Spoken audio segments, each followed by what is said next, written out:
I conducted some nasty leadership experiments on human beings. Today I'm going to tell you about 3 of them. Let's take a walk and I'll share my findings with you.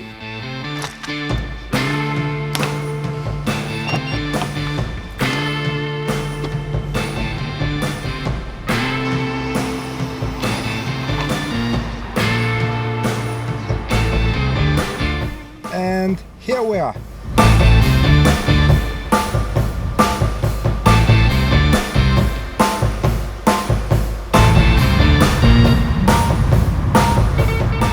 Okay, this sounds like a quiet spot to talk about leadership. So, the very first experiment that I made was to test the golden rule. You know, the golden rule that treat others as you want others to treat you. But I wanted to test how I can leverage this rule in the project environment.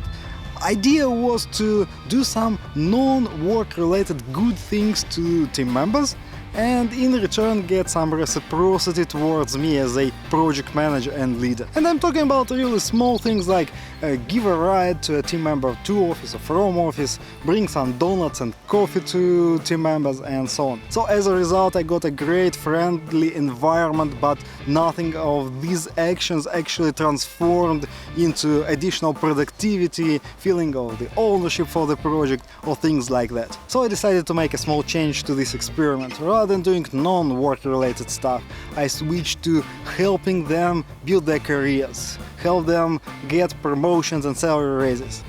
Oh, and now it started clicking.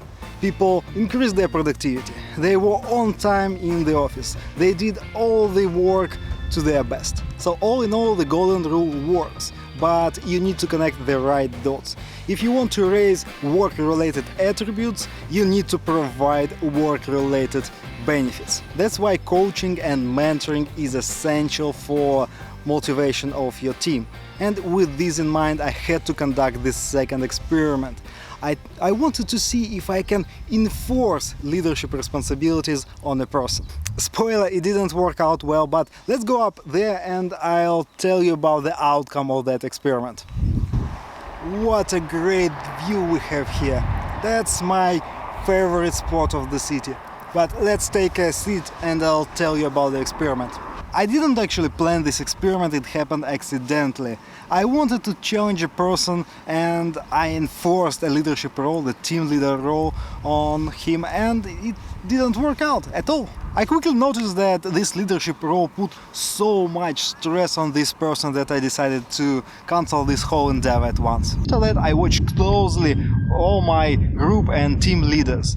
I noticed that making decisions and bear responsibility for other people is not for everyone. And since then I have a golden rule. I will never put a person into a leadership role until he or she asks for it and I see that it's not for a promotion and money. What's even worse, whenever I had to take a person into a leadership role because a company insisted on that, it always ended up in a leadership disaster. So now I put people into a leadership position only if I feel their intrinsic motivation to lead others. Otherwise, they will suffer and they will make people they lead suffer as well. Now it's time for the third leadership experiment and I'll tell you about it down there.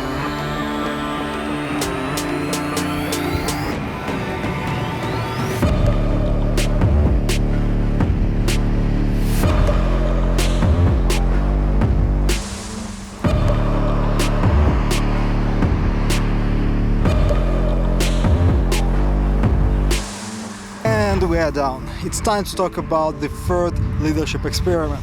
So I wanted to test whether technical background, technical experience can make me a better leader for the team. So I took several online courses and developed a small application for iPhone. In general, I learned quite a lot about software development. So next I start using my new knowledge when discussing estimates with my team. And at once they got into a defensive mode. They were very careful about what they tell and how they justify the estimates. I never enforced my opinion, but I tried to ask follow-up questions and clarify why they think it will take that much time. Yes, overall estimation became more detailed and accurate. I had a lot of information to back it up, but overall the team was demotivated by this experience. I wrapped up this experiment in a few months because first of all it proved that a project manager doesn't actually need technical background to lead a project, and second, it's more important that you put trust and ownership for the tasks onto your team members rather than take responsibility for estimates and work on yourself. So since then I started to manage projects on a high level. I control the progress through the commitments and clear expectations from team members. Whew, we're back. Let's summarize it.